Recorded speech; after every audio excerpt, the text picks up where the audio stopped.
Hi friends, அனைவருக்கும் காலை வணக்கம். இப்போ நேற்று பார்த்தீங்கன்னா என்னால் வீடியோ அப்லோட் பண்ண முடியல. கொஞ்சம் நான் பிஸி ஷெடியூல் இருந்தேன். நேற்று ஃபுல்லாகவே நான் அவைலபிள் இல்லை. இன்றைக்கி காலையில் சின்ன ஒரு அப்டேட் கொடுத்துடலாம் அப்படின்ற கட் பண்ணிகிட்ருக்கேன். இந்த வீடியோ வரத்துக்கு உங்களுக்கு எப்படி தான் 7 o'clock மேலே ஆகிடும். ஓகே, இந்த வீடியோக்கு போகிறதுக்கு முன்னாடி ஒரு சிலர் மிஸ் அண்டர்ஸ்டாண்டிங் பண்ணிகிட்ருக்காங்க. அதாவது ஒரு சிலர்னா யாரோ ஒரு கமெண்ட் விடுங்க அது, ஆனால் அப்போ அவரும் தவறாக புரிஞ்சிட்டு கமெண்ட் பண்ணிடல. சார், நீங்கள் சிஇ விட பிஇ தான் லாபம் ஈஸியாக கிடைக்கணும்னு சொன்னீங்க, இப்போது என்னென்னா சிஇ சைடு கால் எடுக்கணும்னு சொல்கிறீங்க அப்படின்னு. ஃப்ரெண்ட், நான் கால் எடுக்கணும் புட்டு எடுக்கணும்னு நான் சொல்லவே இல்லை. நான் எப்பவுமே பார்த்தீங்கன்னா நான் ஆப்ஷன் ட்ரேடிங் அவாய்ட் பண்ணுங்கன்னு தான் சொல்கிறேனே தவிர கால் எடுங்க புட்டு எடுங்க அப்படின்ற ஒரு விஷயத்துக்கே நம்ம போகிறதில்ல. ஏன்னா மார்க்கெட் ஃப்ளெக்சிபிள், இது என்ன வேணாலும் நடக்கும், எப்போ வேணாலும் நடக்கும். ஸோ என்ன நடந்தால் என்ன பண்ணலாம் அப்படின்ற மட்டும் தான் சொல்லுவேன் தவிர உங்களுக்கு டைரெக்டாக சிஇ எடுங்க பிஇ எடுங்க அப்படின்னு நான் என்றைக்கு சொன்னதும் இல்லை, சொல்ல போகிறதும் கிடையாது. ஏன்னா மார்க்கெட் மேலே போகிறவங்க போய்ட்டு சடனாக கீழே வரும், கீழே போகிறவங்க மேலே. இதனுடைய நேச்சர் மார்க்கெட்டு இப்படி தான் நடக்கும். அப்போ நம்ம என்ன மேலே போக சொல்ல என்ன பண்ணோம், வெயிட் பண்ணி ஒரு அப்பர் சைடுக்கான பிளான் பண்ணோம். கீழே வர சொல்ல கொஞ்சம் வெயிட் பண்ணி கரெக்ஷனில் ஒரு டவுன் சைடுக்கான பிளான் பண்ணோம். இதை தான் நான் உங்களுக்கு என்னுடைய வியூஸ் அதுவும் ஷேர் பண்ணேன். உங்களை பண்ணுங்கன்னு நான் சொன்னதே கிடையாது. நான் இதை பண்ணலான்னு இருக்கிறேன் அப்படின்றத மென்ஷன் பண்ணுறதே தவிர இதை உங்களுக்கு கைட்லான் எது ஒன்று பண்ணுற அளவுக்கு நான் அவ்வளோ பெரிய ஆள்லாம் கிடையாது ஃப்ரெண்ட்ஸ். நான் ரைட்டுங்களா? சரி, என்னுடைய வியூஸ் உங்களுக்கு பிடிச்சிருந்தா எடுத்துக்கங்க அப்படின்னு தான் நான் சொல்லிகிட்ருக்கேன். இந்த மெசேஜ் யாரோ ஒருத்தர் சொல்லிவிட்டாங்க விடுங்க சார் அப்படின்னு நீங்கள் சொல்லலாம். ஆனால் அந்த யாரோ ஒருத்தர் அவரும் மனிதர் தானே, பாவம், அவருடைய புரிதல் தவறாக இருக்கலாம். ஸோ அதை நம்ம சரிப்படுத்துறது நம்மளுடைய வேலை. நம்ம தெரிஞ்சோம் அதை கண்டுக்காமல் போகிறது தப்பாயிடும். சரி, ஓகே ஃப்ரெண்ட்ஸ், இப்போது நிஃப்டி 50 நெக்ஸ்ட்டு எந்த மாதிரி மூவ் ஆகும், என்ன மாதிரி பிளான் பண்ணலாம் அப்படின்னா, இப்போது மார்க்கெட்டு அந்த நியூஸ் பேஸில் ஒரு பெரிய அந்த டேக்ஸ் ட்ரம்ப் தானே ஒரு பெரிய கேப்பை பச்சிங்க. ஸோ அதுக்கப்புறம் மார்க்கெட் இன்னும் ட்ரெண்டிங்கில் போகல. அதாவது சின்னதாக ஒரு மூமெண்டம் டவுன் சைடு வந்துச்சு, சரி மேலே திரும்ப பிக்கப்பாக ட்ரை பண்ணிச்சு, திரும்ப இங்கேருந்து ரிஜெக்ஷன் ஆகிட்டு கீழே வருது. அப்போ என்ன நம்ம பெரிய டைமில் ஒரு ரேஞ்சில் க்ரியேட் பண்ணோம் அப்படின்னா இந்த 25,600 to 500 ஏரியா இருக்குல்லைங்களா, இது ஒரு சப்போர்ட் எடுக்கிறதுக்கான ஒரு சான்ஸ் இருக்குது இந்த இதில். அதாவது இதோட 50% நீ கணக்கு எடுத்துகிட்டோட இந்த லெவல் வருது. ஓகே, அப்போது நமக்கு இந்த 50% சப்போர்ட் எடுக்குமா அல்லது இங்கேருந்து ப்ரைஸ் மேலே போகுமா அப்படின்னா, இங்கே பாரு, இன்றைக்கோடைய மார்க்கெட் கிட்டத்தட்ட கிஃப்ட் நிஃப்டி பார்த்தீங்கன்னா 100லேருந்து 120 பாயிண்ட் டவுனில் காமிக்குது. அப்போ 800னா கிட்டத்தட்ட 600 கிட்டத்தட்ட ரேஞ்ச் வந்துடுச்சு. அப்போ இந்த இதில் சப்போர்ட் எடுத்த இடத்துக்கு ப்ரைஸ் திரும்ப வர ட்ரை பண்ணுறாங்க அப்படின்னு நல்லா புரியுது. அப்போ நமக்கு இந்த ஏரியாவில் ப்ரைஸ் வரும்.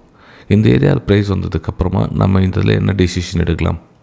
ஃபார் எக்ஸாம்பிள் இதில் இன்றைக்கி இந்த 25,600 லெவலில் ப்ரைஸ் வருதுன்னா இந்த இதில் என்ன பண்ணலாம் அப்படின்னா, ப்ரைஸு எந்த மாதிரி ரியாக்ட் பண்ணுதுன்னு பாருங்கள். அந்த இடத்துல சப்போர்ட் கிட்ட 25,600 கிட்ட. ஃப்ரெண்ட்ஸ், வாய்ஸ் கொஞ்சம் காலையில் முன்ன பின்ன இருக்கும், கொஞ்சம் அட்ஜஸ்ட் பண்ணிக்கிறீங்க ஒரு நாளைக்கு. ஏன்னா நேற்று நான் ரெக்கார்ட் பண்ண முடியல, அதனால் காலையிலே உங்களுக்கு ரெக்கார்ட் பண்ணிடலாம் அப்படின்னு.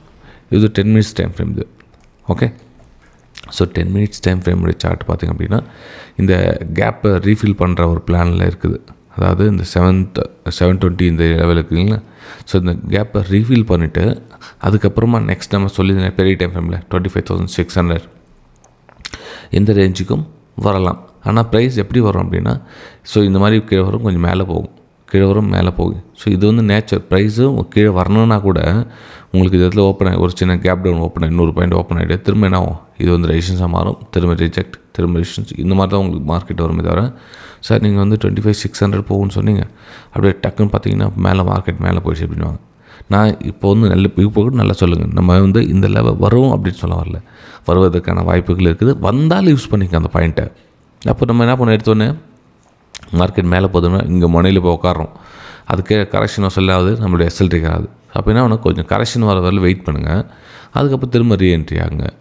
ஓகே, ஆனால் எடுத்தோடனே பாயிண்ட்டை போய் மாட்டிக்காதீங்க. இப்போ கேப் டவுன் ஓப்பன் ஆகுது அப்படின்னா மார்க்கெட் இங்கே ஓப்பன் ஆகுதுன்னு வச்சுக்கலாம், இங்கேயே போய் என்ட்ரி ஆகுது. அப்போ என்ன மார்க்கெட் கொஞ்சம் கரெக்ஷன் போய்ட்டு திரும்ப கீழே வரும்.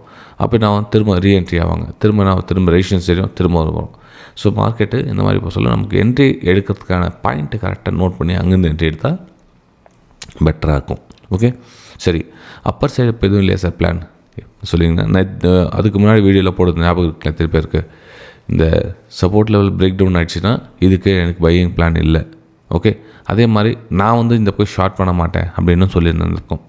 ஏன்னா கீழே சப்போர்ட் லைன் 200 EMA லைன் இருக்குது. இந்த பக்கம் அந்த மூமெண்ட்டை பார்த்தீங்கன்னா 2 இடத்துல மூமெண்ட் வந்திருக்குது, இடத்துல இல்லைன்னு சொல்ல வரல. ஆனால் இதுக்கு ஆல்வேஸ் சேஃப் ரன் ஆகணும் அப்படின்னு எனக்கு கான்ஃபிடன்ஸ் இல்லை இந்த இடத்துல. அதனால நான் எப்படி ஷார்ட் பண்ண முடியும்? ஓகே, சரி. இப்போ ஏன் சார் ஷார்ட் பண்ண சொல்கிறீங்க? இப்போது ஷார்ட் பண்ண சொல்லலை நான். இப்போது ஷார்ட் பண்ண வாய்ப்புகள் பாருங்கள். இப்போ ப்ரைஸ் இங்கே மேலே மூவ் ஆகிருக்கு. இப்போ இந்த இடத்துல ஒரு ரேஞ்ச் க்ரியேட் ஆகுது, ஒரு பிரேக் டவுன் ஆகுது. சப்போஸ் வந்து அதை யூஸ் பண்ணிக்கலாம் இல்லையா? யாரும் சின்ன எஸ்எல் கிடைக்கும். ஓகே, பெரிய ரிஸ்க் ரிவார்டு கரெக்டாக நல்லா மேட்ச் ஆகும். அதனால் இதுக்கு கீழே வந்து ஷார்ட் சைடுக்கான பிளான் பண்ணலாம். இந்த 200 EMAக்கு கீழே இல்லையா, திரும்ப மேலே போயிடுச்சா வெயிட் பண்ணுங்கள்.